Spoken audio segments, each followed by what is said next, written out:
اللہ الرحمن الرحیم، السلام علیکم۔ میں ہوں غفران احمد چشتی اور آپ دیکھ رہے ہیں پروگرام سیاست اور ریاست۔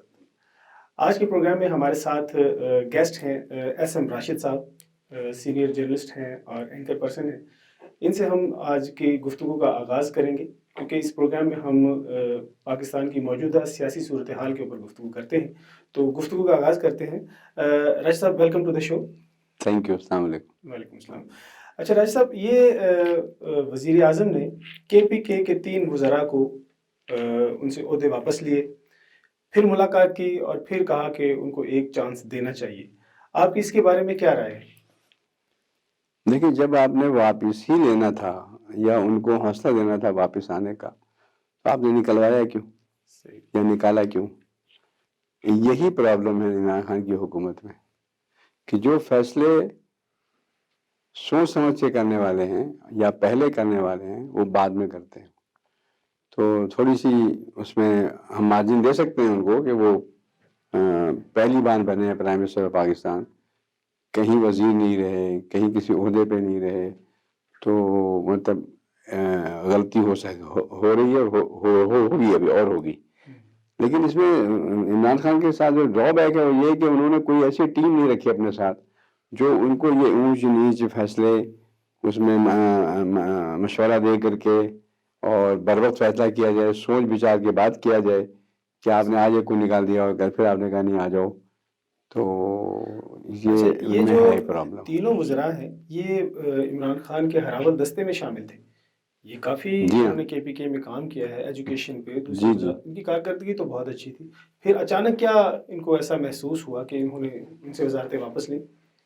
نہیں، وہ اصل میں جن کو انہوں نے نکالا ہے ان پہ الزام یہ ہے کہ وہ شاید کوئی گروپ بنا رہے تھے، پریشر گروپ بن رہا تھا وہاں پہ، تو اس میں ان کا کوئی بڑا اہم رول تھا، اور CM صاحب انکمفرٹیبل تھے ان سے۔ تو جو CM صاحب نے کہا وہ انہوں نے کام کر دیا۔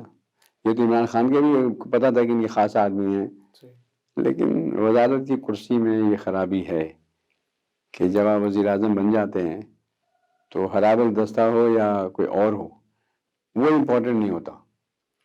اچھا، انہوں نے ملاقات کا ٹائم مانگا وزیر اعظم صاحب سے، لیکن انہوں نے کہا کسی دورے پہ جا رہے تھے کہ میں واپس آ کر پھر آپ سے ملاقات کروں گا۔ ڈیفینیٹ ملاقات ہوئی تو اس کے بعد انہوں نے کہا کہ آپ کام کریں، ایک چانس آپ کو ملنا چاہیے۔ نہیں، تو یہ مطلب ہٹنے سے پہلے ٹائم مانگا تھا انہوں نے۔ صحیح، میری انفارمیشن ہے ہٹنے سے پہلے ٹائم مانگا تھا۔ تو عمران خان صاحب کی یہی تو غلطی ہے کہ انہیں پہلے روکنا چاہیے تھا، ابھی مت نکالنا جب تک میں مل نہ لوں، وہ انہوں نے یہ سٹیپ نہیں لیا۔ اور جو لیڈر ہوتا ہے نا اس کو رائٹلی یا رانگلی یا فاسٹ سٹیپ لینے پڑتے ہیں، جب آپ نہیں لیتے تو یہ اشر ہوتا ہے، اسی غلطی کو آپ کو اپنے کندھے پہ لینا ہوتا ہے۔ وزیر اعظم صاحب نے یہ میسج دیا ہے کہ میں ان پاور ہوں، میں فیصلے اپنے خود کروں گا آپ کے خیال میں، لیکن سر لوگ اس میں کہتے ہیں، کافی لوگوں کی رائے ہے کہ عمران خان صاحب سے حکومت چل نہیں رہی، یہ کوئی مطلب وہ کامیابی سے اس کو نہیں چلا رہے، ان کی گورنمنٹ کا تھوڑا ٹائم۔ آپ کی کیا اس کے بارے میں رائے ہے؟ دیکھیے، جہاں تک ان کی کامیابی ناکامیابی کا تعلق ہے، جتنا اس کو میڈیا ٹرائل میں لایا جا رہا ہے، ڈسکشن میں لایا جا رہا ہے، تو ایک تھوڑی سی مسنگ ہے میرا خیال ہے کہ یہ تو انڈرسٹوڈ سی بات تھی کہ یہ فیل ہو جائیں گے، کیونکہ نہ یہ وزیر اعظم رہے، نہ وزیر رہے، نہ CM رہے، نہ گورنر رہے، ان کو ایڈمنسٹریشن چلانے کا تجربہ نہیں ہے۔ تو ان کو ٹائم تو دینا پڑے گا، آپ کو لامحالہ دینا پڑے گا۔ عمران خان وہ وزیر اعظم نہیں کہ آپ نے ہاتھ پکڑا اور باہر کر دیا، آپ نے جا کے رات کو کسی ہائی اتھارٹی سے بات کی اور آپ نے گورنمنٹ ٹاپل کرا دی، وہ تو نہیں ہو سکتا۔ اچھا، یہ وزیر اعظم آپ سمجھتے، آپ کو ایسا نہیں لگتا کہ بیوروکریسی ان کو نہیں چلنے دے رہی یا کوئی اس وجہ سے کوئی فیلئر ان کا ہے؟ دیکھیے، بیوروکریسی پہ الزام غلط ہے۔ اچھا، میرے نقطۂ نگاہ کے مطابق bureaucracy is just like horse. اگر آپ ہارس رائڈنگ صحیح جانتے ہیں تو یہ بیوروکریسی آپ کو منزل تک پہنچا دے گی، صحیح اپنی منزل تک پہنچائے گی۔ اگر آپ کو رائڈنگ نہیں آتی، آپ کو یہ تجربہ نہیں ہے، تو ظاہر بات ہے آپ لوگ یہی کہیں گے نا کہ بیوروکریسی کام نہیں کرنے دے رہی، لیکن لیڈر کا کام ہے بیوروکریسی سے کام لینا۔ ایک منسٹر ہی نہیں رہا اور پہلے دن آگے بولے کہ سیکرٹری ہٹا دو، بولے یہ کام نہیں کرنے دے رہے۔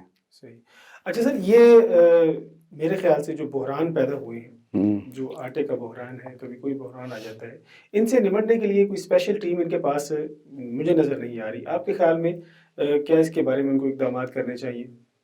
دیکھیے عمران خان کی یہی تو پرابلم ہے، جو اقدام فوری کرنا چاہیے اقدام اس کو، وہ ڈیلے کر کے کرتے ہیں. صحیح. مطلب آٹے کا بحران، اب اس پہ سوچنے لگے کہ پولیٹیکل ہے کہ نون لیگ کی لوگوں نے، بڑے خواہوں نے یہ دھندا کیا ہے، اس پارٹی والوں نے کیا ہے.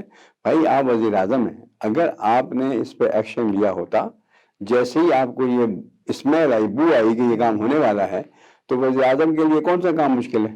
صحیح. سوال ہی پیدا نہیں ہوتا کہ یہ کام ہو جاتا. آپ کے خیال میں ان کو پریپیئر رہنا چاہیے تھا؟ پریپیئر رہنا چاہیے تھا، ان کو ویل انفارم رہنا چاہیے. ان کی ٹیم تو جیسے وہ کہتے ہیں کہ بڑی قابل ٹیم ہے، بڑی تجربہ کار ٹیم ہے، لیکن وہ اس طرح وہ جو ہے نا وہ نہیں دے رہی، رزلٹ نہیں دے رہی ان کی ٹیم. ان کے ساتھ ملک میں مختلف قسم کے بحران کوئی نہ کوئی اپنا سر اٹھا لیتے ہیں، تو جس کی وجہ سے ان کو مشکلات کا سامنا کرنا پڑ رہا ہے. مزید اس میں یہ بھی بات شامل کر لیں کہ قدرتی آفات جیسے ابھی کرونا وائرس، اس کا بھی پاکستان میں ابھی پاکستان میں تو شاید نہیں ہے، پوری دنیا میں اس نے اپنے لپیٹ میں لیا ہوا ہے. تو کچھ یہ بھی باتیں ان کو افیکٹ کرتی ہیں کہ کچھ اللہ کی طرف سے بھی ان کو اس طرح کے مسائل کا سامنا آ جاتا ہے کرنے کے لیے. دیکھیے نا، جو اللہ کی طرف سے ہوتا ہے، جو اللہ کی طرف سے چیزیں آتی ہیں یا ناگہانی جسے کہتے ہیں، تو وہ تو ایک عام سا آدمی، غریب آدمی بھی سمجھتا ہے اس بات کو. صحیح. کہ طوفان آ گیا تو عمران خان کا قصور تو نہیں ہے. صحیح. صحیح. سیلاب آ گیا عمران خان کو، ابھی بیماری آ گئی ہے. صحیح. تو اس کے لیے لیڈر جو ہوتا ہے نا، لیڈر گائیڈ لائن دیتا ہے قوم کو. صحیح. مثال طور پر کہ یہ وائرس آ گیا ہے، صحیح. تو عمران خان کو قوم سے خطاب کرنا چاہیے، عوام سے کہنا چاہیے یہ ناگہانی ہے، صحیح. لہٰذا آپ اللہ تعالیٰ سے نماز پڑھا کے دعا مانگیں، صحیح. سمجھا کہ نہیں، اور ہر مسجدوں میں یہ دعا کیجیے. تو ڈائریکشن تو لیڈر دے گا نا. صحیح. یہ خالی کہہ دینا جی کہ ہم یہ کر رہے ہیں اور دوائی امپورٹ کر رہے ہیں اور آکسیجن لگا رہے ہیں، یہ ہے آپ کوشش کریں گے، آپ جیسا بھی اسٹرکچر آپ کے پاس ہے، اسپتال جتنے بھی ہیں، اس کو آرگنائز کریں گے. آپ کی ڈیوٹی ہے، کوئی احسان نہیں کریں گے قوم کے اوپر. اگر وہاں پہ آپ کا بیڈ انتظامیہ ٹھیک کر رہے ہیں تو آپ قوم پہ احسان نہیں کر رہے ہیں. آپ کی ڈیوٹی آپ اسی کے لیے لایا گیا ہے، لیکن ڈائریکشن نہیں ہے. قوم کو ڈائریکشن نہیں دے سکتے، یہ دیتے نہیں ہیں. ناظرین، ابھی ہمارے پروگرام میں وقت ہوا ہے ایک شارٹ بریک کا، حاضر ہوتے ہیں ایک شارٹ بریک کے بعد.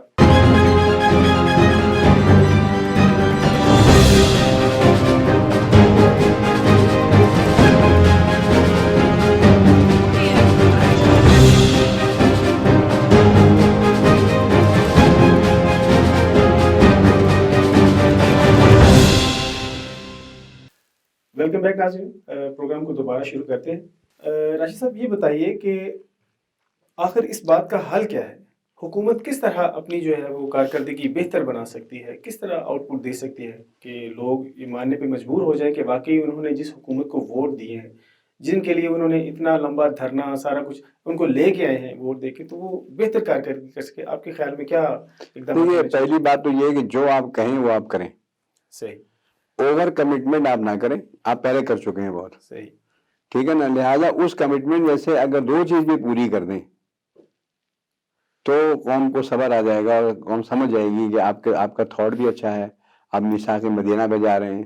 لیکن اتنی بڑی بات عمران خان نے کر دی، اچھی بات کی، اپریشیٹ کرتا ہوں، لیکن اس کو کرنے سے پہلے کچھ اقدامات کرنے چاہیے تھے. مثال کے طور پہ ساہیوال کا ایک حادثہ ہوتا ہے، سارے میڈیا، سارے چینل یہ بات کہہ رہے ہیں کہ یہ پولیس والوں نے جان کر مارا ہے. تو آپ پہ کیا لازم تھا؟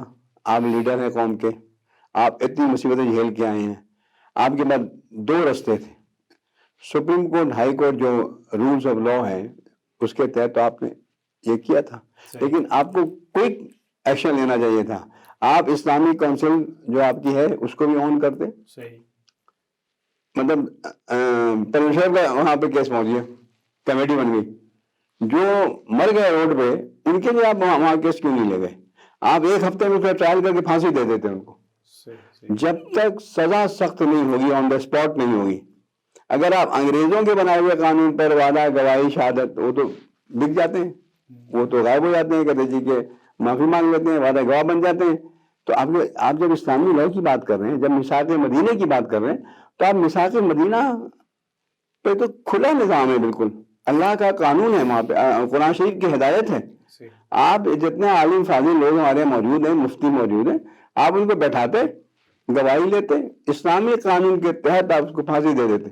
تو کیا ہوتا کہ آپ کا ویژن جو تھا نا وہ عوام تک ٹرانسفر ہوتا کہ ہاں اب یہ اسلامی لا انجیکٹ ہو رہا ہے پاکستان کے اندر. دو قانون نہیں چل سکتے. تو راشد صاحب ہمارے ملک میں تو بہت زیادہ اس بات پہ وہ لے دے شروع ہو جاتی ہے کہ جی اتنی جلدی اگر کسی کو پھانسی دے دی جائے یا کچھ بھی کر دیا جائے تو بہت زیادہ مسائل کھڑے ہو جاتے ہیں. NGOs جو ہیں وہ کتنا اس میں انسسٹ کرتی ہیں، کافی زیادہ وہ رکاوٹ کھڑی کرتی ہے حکومت کی کسی بھی فیصلے کو اگر وہ اس طرح مطلب کرنا چاہتے ہیں.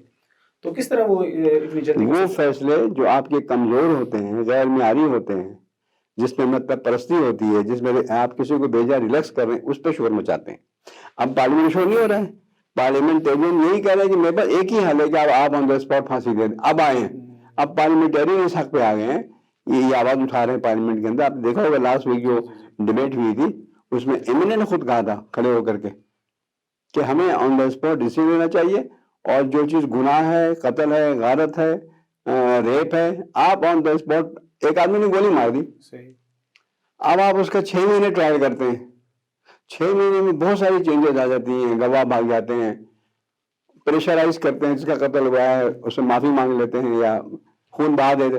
بھائی تو اس کو آپ 10 دن میں کریں نا، بائنڈنگ کریں نا کہ 10 دن میں گواہی پوری ہونی، یہ وہی ہو سکتی ہے. شریعت کورٹ میں یہ بات ہو سکتی ہے. شریعت کورٹ کو مضبوط کریں، کیونکہ آپ کو تو کوئی منع نہیں کر رہا ہے نا. بغیر آپ کی فوج بھی آن بورڈ ہے، آپ کا ایمان بھی بڑا کلیئر ہے. بالکل آپ مثال مدینہ کی بات کرتے ہیں، حضور کے بتائے ہوئے نظام کو لے کے چلنا چاہتے ہیں، وہ بات تو خالی بولنے سے نہیں ہوگا، اسے لیے کام کرنا پڑے گا نا. اب اگر آپ ڈریں گے کہ مجھے پارلیمنٹ سے ہٹا دیا جائے گا اگر میں 2 پھانسی کرا دی تو ہو جائے پھانسی، سزا دیں گے نا. سزا دیں گے تو جو بیچ میں کودتے ہیں نا، جو بیچ میں زگ زیگ کرتے ہیں، تو ان کے لیے تو آخری اینڈ یہی ہے کہ آپ ایک بندے کو، ایک قاتل کو پھانسی دیں اور شاہ فیصل کی مسجد کے سامنے ٹانگ دیں 2 دن کے لیے، 2 days only. اس کے بعد آپ دیکھیے کہ کون قتل کرتا ہے اور کون کیا کہتا ہے. جو آپ کے مخالف ہیں وہ اس کی زبان چلتی ہے یا نہیں چلتی ہے. اس کی مثال ہم ایسے بھی لے سکتے ہیں کہ جیسے سعودی عرب میں قانون یہ نافذ ہے، اسی وجہ کر رہے کامیاب ہو. وہ مطلب سارے سعودی عرب کے ہاتھ تو کٹے ہوئے نہیں ہے نا، ہاں نہیں، اور کی سزا ہاتھ کاٹ، بالکل مطلب یہ کہ اس سے اثر پڑ سکتا ہے، فرق پڑ سکتا ہے. زمین آسمان کا فرق ہے. دیکھیے کرائم جو ہے نا ہمارے ملک میں، وہ پولیس اور کرمنل مل کے کرتے ہیں. صحیح. تو آپ اس کو علیحدہ کریں. آپ اپنی جو آئیو ہیں تھانوں کے اور پولیس کے، ان کا آپ انٹرویو کریں، ان کو ری چیک کریں. وہ ایک گناہ کریں آپ نوکری سے فارغ کر دیں ان کو. میرے پاس ایویڈنس ہے، پروف ہے میرے پاس کہ FIR کیسے کاٹی جاتی ہے، اور کسی کو کہا جاتا ہے کہ یار تم پیسے دے میں نے اندر کر دینا. تو کھلی کتاب ہے نا. یہ تو پاکستان میں ہو رہا ہے، پنجاب میں بھی ہو رہا ہے، سندھ میں بھی ہو رہا ہے. تو آپ اس پہ ریسرچ کریں نا، آپ بیٹھائیں لوگوں کو. مطلب وہی بات ہے نا کہ آپ ایک بچے سے پوچھ رہے ہیں جس کو تجربہ ہی نہیں ہے. اب پرابلم یہاں پہ ہے کہ عمران خان کا بھی نہیں ایکسپیرینس. تو جس کے پاس بادشاہوں کی ہسٹری ہے نا، جب بادشاہ تھی تو ان کے پاس ادیب، شاعر، بڑے مفکر لوگ ساتھ میں ہوتے تھے، تو بادشاہت کامیاب رہتی تھی. بادشاہ، ہر بادشاہ تو نہیں کہ گلی گلی گھومتا رہتا تھا، لیکن وہ اپنے ساتھ ٹیم ایسی رکھتا تھا جو آنےسٹ ہیں، ایماندار ہیں. اب ہم لوگ صحافی ہیں، ہم پہ الزام ہے کہ ہم بلیک میلر ہیں. بھائی دیکھیں نا، آپ سارے بلیک میلر تھوڑی نہیں یار، ایک سے پڑھے لکھے صحافی ہیں، جینئن لوگ ہیں. آپ انفارمیشن مجھ سے آپ ان کو دیں، بنائیں ان کو. ابھی آپ نے جو ٹیکنوکریٹ بنائے ہیں، آپ اگر چاہتے ہیں کہ انفارمیشن منسٹری ٹھیک ہو جائے، صحیح ہو جائے، تو آپ ایک نیا سینئر رائٹر چن کے اس کو آپ ایڈوائزر لگاتے. کوئی ضروری نہیں ہے، آئین میں نہیں لکھا ہوا ہے کہ جو MNA ہوگا وہی ہوگا. اگر ایسا ہوتا تو حفیظ شیخ کیسے ہے، وہ تو MNA نہیں ہے. تو آپ جہاں پہ پیسوں کے لین دین ہیں وہاں پہ تو آپ کرتے ہیں، باہر سے لوگ لاتے ہیں. یہاں کیا ہمارے یہاں موت آ گئی ہے.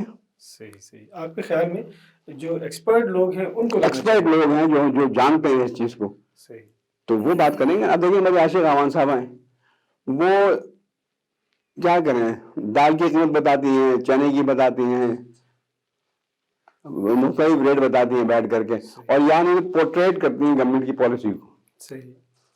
بھائی ان سے پوچھیں تو صحیح کہ انفارمیشن منسٹری میں کیا امپرومنٹ ہو رہی ہے. وہاں صرف یہ کہ صحافیوں کی تنخواہ کے لیے ہم